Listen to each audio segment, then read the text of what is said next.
नमस्कार दोस्तों। अरमान sir official YouTube channel पे आप सभी की स्वागत है। कैसे हैं आप? बहुत अच्छे होंगे, अपने तैयारी कर रहे होंगे। आज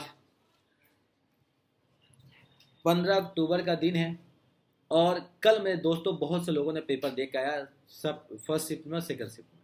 आपने सीडीपी का शिक्षण कला का देखा होगा, आपने रिव्यू, मजा आ गया, दिल खुश हो गया क्योंकि इस बार पेपर का लेवल उतना हार्ड नहीं है, बिल्कुल नॉर्मल सा पेपर आ रहा, मजा आ रहा है। हाँ, इसके पीछे कुछ भी, अब कुछ लोग कह रहे हैं सर पता है एग्जाम ना इसलिए पेपर इजी ले रहा है क्योंकि भैया क्या बोलते हैं, इलेक्शन है।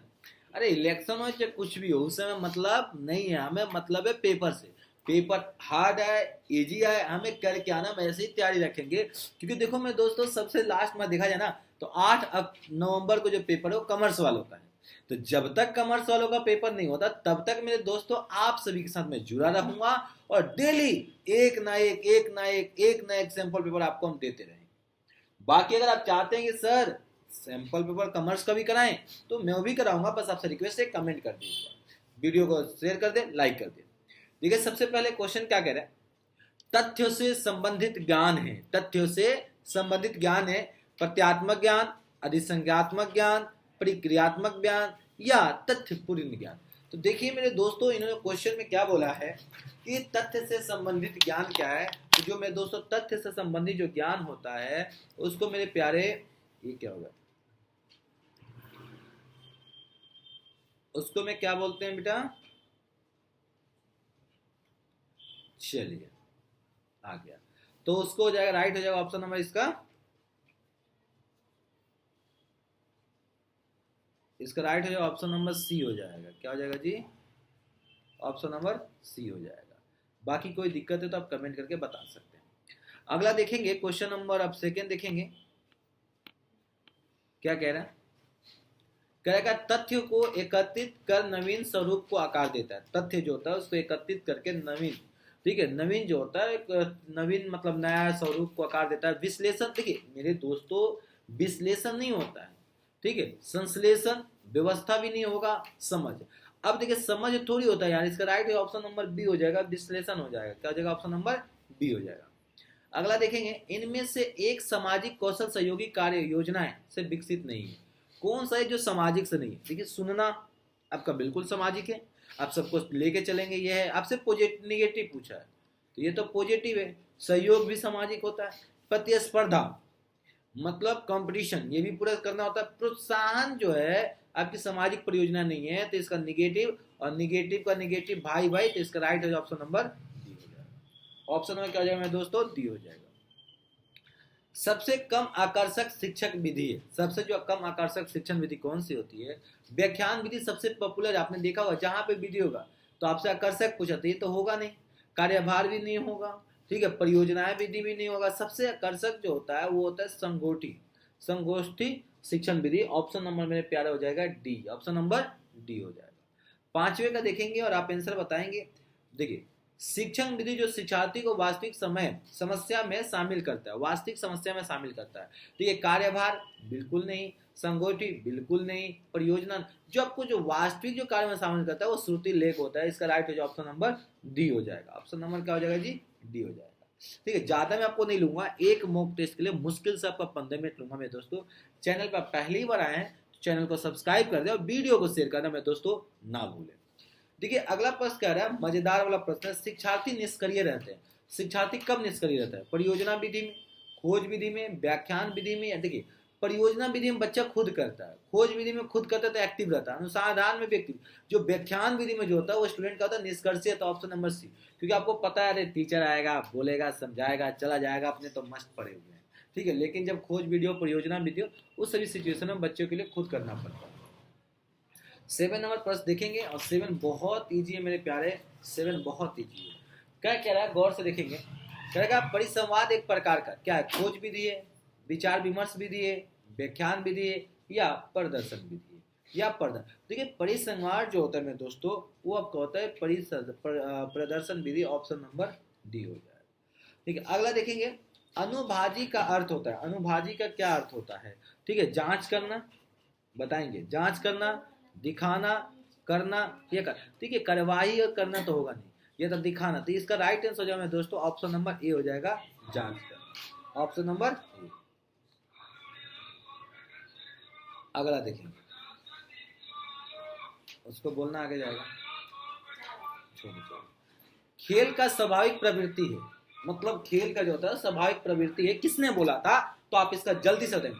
क्या कोल्डवेन कुक ने कहा था, या पियाजे ने कहा था, या थोंडाइक ने कहा था, या मंटेस ने कहा था? तो खेल का जो स्वाभाविक बोला था वो कोल्डवेन कुक ने बोला था, राइट ऑप्शन नंबर ए।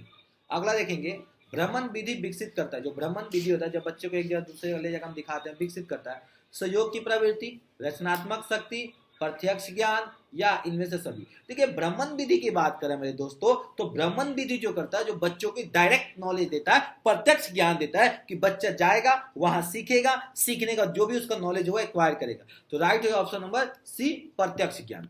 अगला देखेंगे मेरे दोस्तों, क्वेश्चन नंबर 11 का है, वस्तु विषय वस्तु निर्धारित करता है। जो विषय वस्तु होता है क्या निर्धारित करता है? शिक्षण विधि को, शिक्षार्थी को मनोवृत्ति के लिए, शिक्षार्थी की भागीदारी को, या शिक्षक प्रभावशीलता को? ये किस चीज के लिए करता है मेरे दोस्तों? जल्दी से आप कमेंट करके मेरे बताएंगे। तो देखिए जो आपका विषय वस्तु निर्धारित करता है मेरे दोस्तों, वो करता है शिक्षकों की मनोवृत्ति को करता है। ऑप्शन नंबर आपका हो जाएगा बी हो जाएगा। ऑप्शन नंबर क्या हो जाएगा जी? बी हो जाएगा। अगला देखेंगे, शिक्षार्थी केंद्रित विधि है, आगमन विधि, व्याख्यान विधि, निगम विधि, या निर्देश विधि? तो देखिए शिक्षार्थी जो केंद्रित होता है वो आगमन विधि होता है। ऑप्शन नंबर ए हो जाएगा। ऑप्शन नंबर ए हो जाएगा। तो देखिए अभी तक हमने 12 प्रश्न देख लिया, बिल्कुल 2 मिनट से 4 मिनट हुआ, मजा आ गया। बाकी आपको कोई भी दिक्कत हो तब कमेंट करके अपनी राय को जरूर रखेंगे। प्रारंभिक शिक्षण है निगमन, खेल आधारित, या सम्मिश्रित, या प्रयोगशाला? प्रारंभिक शिक्षण जो चलता है दोस्तों वो होता है खेल पर आधारित। खेल के साथ बच्चों को पढ़ा दो, बच्चे का दिल खुश हो जाएगा, बच्चे को पढ़ने में मजा आएगा। लेकिन जब बच्चे ही नालायक हो तो क्या करोगे? फिर तो डंडा उठाना पड़ेगा। सामान्य से विशिष्ट उपगण क्या होता है? निगमन, खेल आधारित, सम्मिश्रित, या प्रयोगशाला, या प्रयोगशाला। अब बच्चे सोचेंगे सर आपका ऊपर भी नीचे भी ऑप्शन तो सेम ही है। हाँ बिल्कुल आपका ऊपर नीचे, पर दोनों में क्वेश्चन का अलग अलग है। तो इसका राइट हो जाएगा मेरे दोस्तों ऑप्शन नंबर ए हो जाएगा। अगला देखिए 15 नंबर प्रश्न क्या कहता है? शिक्षक केंद्रित शिक्षण प्रजातांत्रिक, सत्तावादी, रचनात्मक, या आलोचनात्मक निर्णय वाला, या आलोचनात्मक निर्णय वाला? तो देखिए जो केंद्रीय शिक्षण होता है वो सत्तावादी होता है। ऑप्शन नंबर ए हो जाएगा।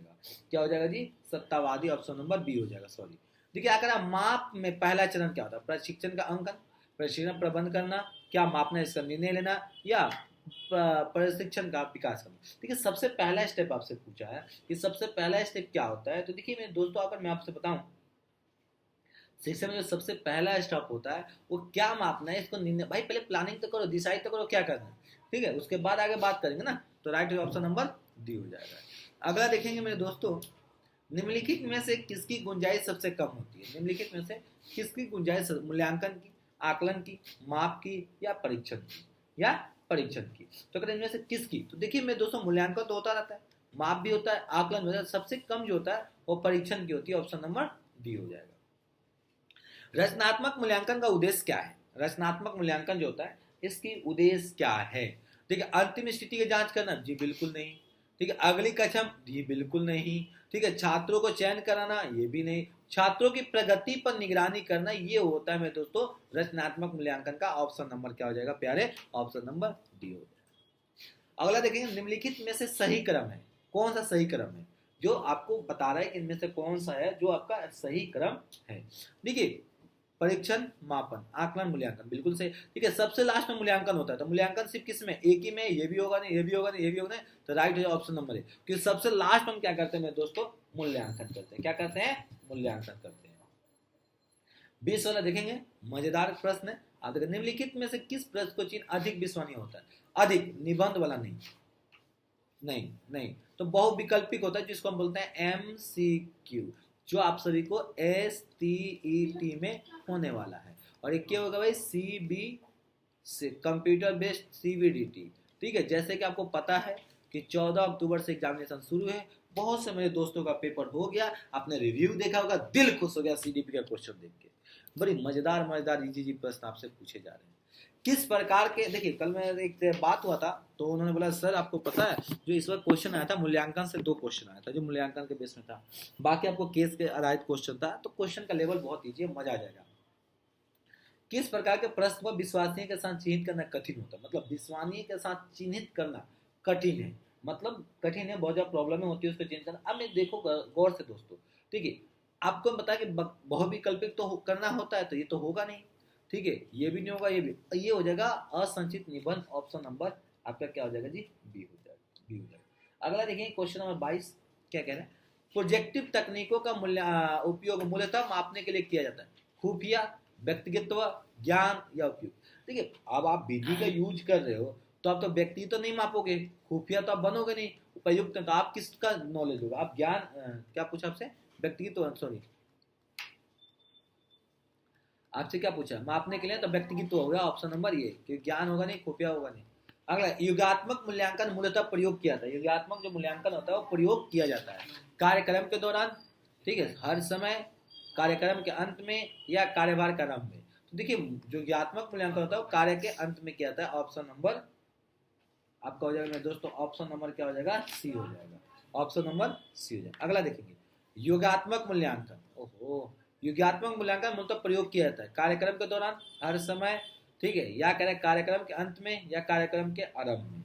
देखिए योगात्मक जो किया जाता है वो भी कार्य के अंत में ही होता है, ऑप्शन नंबर आपका हो जाएगा जी, सी हो जाएगा। अगला देखेंगे मेरे दोस्तों क्वेश्चन नंबर 25 है, 25 पे आ गए, बहुत जल्दी मजा आ गया, ठीक है, कह रहे क्या, सिमुलेटिव एवोल्यूशन में कौन से उपकरण का अक्सर उपयोग किया जाता है, दैनिक कार्य का, मौखिक पुस्तक का, शिक्षण अवलोकन का या प्रशिक्षण का। तो जो किया जाता है मेरे दोस्तों वो किया था प्रशिक्षण का, ऑप्शन नंबर आपका हो जाएगा डी। अगला देखेंगे, देखिए एक कक्षा अंतराल में, क्लास इंटरवल में प्राप्त अंकों की संख्या होती है, आवृत्ति, वर्ग सीमाएं, चतुर्थक या मत। ठीक है, आपने क्लास में नंबर अचीव किया है तो आपने जो तक आवृत्ति है ना, क्योंकि भाई अभी तक क्लास इंटरवल है, राइट हो जाए, ऑप्शन नंबर ए हो जाएगा। अधिकतम और न्यूनतम मूल्यों के बीच का अंतर कहा जाता है, मोड, रेंज, ठीक है, ये तो भाई रेंज हो जाएगा, क्योंकि रेंज का फॉर्मूला क्या होता है, आर का होता है हायर माइनस का लोअर, ठीक है, तो ये क्या हो जाएगा जी, रेंज हो जाएगा। ठीक है, अगला देखेंगे, निबंध प्रकार के प्रश्नों का मुख्य लाभदायक होता है, छात्रों को सीखने की कठिनाइयों का निदान करता है, ठीक है, चिन्हित करने के लिए निबंध, छात्र का उत्तर अनुमान लगता है, वे जटिल सीखने के परिणामों को माप सकता है, अन्य प्रकार के प्रश्नों से नहीं मापा जा सकता। हाँ ये चीज सही है, क्योंकि बच्चा लिखेगा ना तो उसका तरह तरह का दिमाग में क्वेश्चन आते हैं, तो बच्चा पूछता है, तो उस चीजों को सारे का निदान करने के लिए टीचर से पूछता है, तो ऑप्शन नंबर क्या हो जाएगा, डी हो जाएगा। अगला देखेंगे लास्ट क्वेश्चन 29, सबसे व्यापक रूप से लागू प्रशिक्षण आइटम कौन सा है, आइटम कौन सा है, तो देखिए मिलान जी नहीं, सबसे अच्छा आइटम जो होता है MCQ, मल्टीपल चॉइस क्वेश्चन था, ऑप्शन नंबर बी हो जाएगा। आधुनिक बुद्धिन परीक्षण के संस्थापक कौन थे, टर्मन, गिलफोर्ड, एस्टर्न या, ठीक है, आधुनिक का आपसे पूछा है तो आधुनिक का जो थे मैं दोस्तों बोलते अल्फ्रेड बिनेट थे, ऑप्शन नंबर क्या हो जाएगा जी, ये कब हुआ था जी, 1904 में, कब हुआ था, 1904 में विकसित हुआ था। तो ये था मेरे दोस्तों टोटल 30 प्रश्न जो बिल्कुल प्यार से मजे से हमने देख लिया। अब हमें दीजिए इजाजत, फिर मिलते हैं अगले क्लास में अगले वीडियो के साथ 9 नंबर सेट के साथ, जो भी आपका पेपर का अपडेट होगा हम आपको देंगे, पेपर कैसा है। तब तक के लिए thank you, tata bye bye, जय हिंद, जय भारत, जय दोस्तों, जय बिहार।